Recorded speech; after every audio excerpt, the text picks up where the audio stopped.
এবার শোন, এবার আমার যখন লেট হয়ে গেছে, আমি তোর মতন এরকম কান্না করছি, আমি স্কুলে যাব না, আমি স্কুলে যাব না, আর আমার বাবা তাই স্কুলে আমার নিয়েই যাবে জোর করে। তারপরে যখন আমি স্কুলে গেলাম, কান্নাকাটি করার পরে আমার রেডি রেডি করায়নি, স্কুলে নিয়ে গেছে, গিয়ে দেখে স্কুল বসে গেছে, আর সেইখানে গিয়েও আমি কান্না করছি আমি স্কুলে থাকবো না। আর ওইখানে ছিল হচ্ছে ওই তখন হচ্ছে চলা চলা মানুষের চলা, জানিস তো চলা? চলা কি হয়?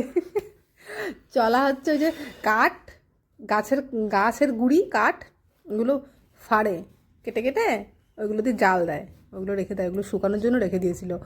ওই চলা দিয়ে আমার পিঠে, আমি তখন তোর মতন ছোটো, আমার বাবা ফটাং ফটাং ফটাং করে মেরে দিয়েছিল জানিস। তারপরে আমি অনেক কান্না করেছিলাম। তারপরে আমার বাবা বাড়ি নিয়ে এসেছে, আনার পরে আবার স্নান টান করায়, কান্নাকাটি মুছায়, আবার বাজারে নিয়ে চলে গেছে, বাজারে নিয়ে গিয়ে দই মিষ্টি থানচাপ এসব কিনে দিয়েছে। দেওয়ার পরে আমি বাড়ি চলে এসেছি, বাড়ি এসে খাইছি টাইছি, তারপরে ঠান্ডা হয়েছি, ঘুমাই পড়েছি। আর আমি ছোটোবেলায় জানিস কান, আমার যদি কেউ মারতো বকতো, কানতে কানতে আমি ঘুমাই পড়তাম।